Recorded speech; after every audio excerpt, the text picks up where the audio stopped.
How's it going, you sexy bees? My name's Dexter. We are back at it again with another update video. So currently patch 2.01 is not even released yet, but they decided to make some changes. I'm actually glad that they're making these changes before the game actually goes live. So that is good. So we got a few changes here we're going to go over. This isn't going to be too long of a video, but let's just start it off with first is Dredge. Dredge's crow nest scaling is reduced from 600, scaling it from 200 to now 500, scaling it by 100. I don't know if you guys saw the videos of the Dredge literally soaring through the skies, but it was actually pretty nutty. So you were able to scale it up to, I think it was like 1400, but now it's only going to be able to go up to, I think it's only 900. Is that going to be, or maybe I think 1,000 actually it's going to be, which is still going to be a lot. Like if you still do 1,000, and I think you can combine all three shots, which launches you still, like, I think this is still going to be a really good card. So just note you're not going to go as far, but you can still go pretty far. Grover, I guess they fixed a bug where your expansive now correctly increases blossom radius. I guess it wasn't, but now it does. Koga guiding tactics now has a 5-second cooldown on its effect. So I think this is his switching between his stances. Now has a 5% or 5-second cooldown, so you can't basically just spam between the two. I think they only did this because Imani had the same thing, and you couldn't just spam between the two, even though there's cards to reduce it.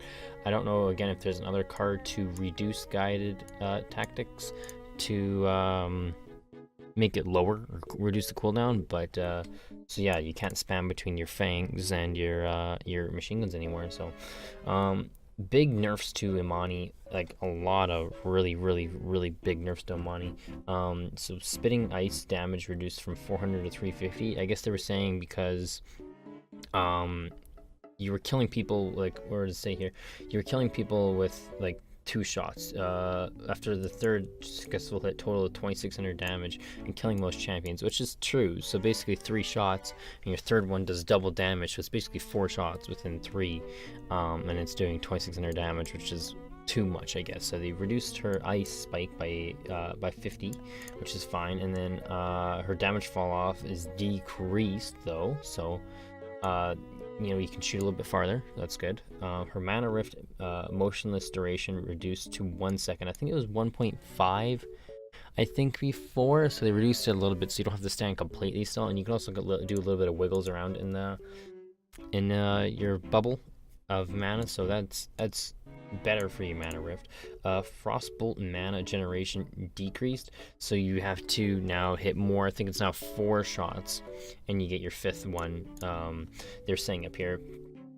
So now you're not getting as much mana with your ice bolts, which again, I mean, it felt fine doing that.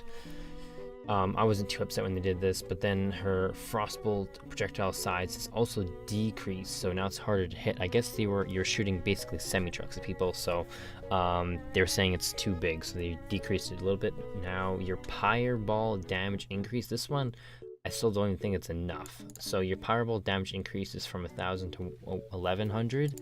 Like they're saying it's a 1.2 cast time, like charge up time. In that time you can still do a lot more damage with your ice ones, because I think your ice ones every 0.3 or 0.4 seconds, so in the long run you're actually going to be doing more damage with your ice ones, I think is how that worked out. But even to put this at 1,200, I think might be the sweet spot for it. And maybe a little bit of burn damage maybe, but right now we'll see on the charge. I just find the charge is not worth charging it up, if that makes sense. Fireball mana generate increase, so now you're actually getting more mana through your fireball, which is good because you got literally none when you used it, and I was actually really mad when they did it, and you literally had no mana for it. Inferno Cannon beam width increase, this I think needed because people would literally just like run away from it, and you can't move it fast enough to hit people, and it's extremely hard to hit people with it, so it wasn't as effective as I thought it was going to be. Kind of like a Shaolin Planted, I thought it was going to be kind of like that, but you actually, it's kind of hard because the ticks aren't there. Her Dragon Call duration is reduced from 30 seconds to 25, so this I think needed, because I guess you were just going around with your dragon and just killing everything, because it's super hard to kill it. and so to reduce the time, it's up, it's good. And also your frost breath damage per tick reduced from 190 to 170. So they reduced the tick of it by 20. Hopefully it's not going to be as big of an alt. It's still a huge alt, but just not having it crazy now is going to be good. So your Swift Seer scale increase from 10% down to 20. I think this increases speed of how fast your soar is. Your Frostfire glide.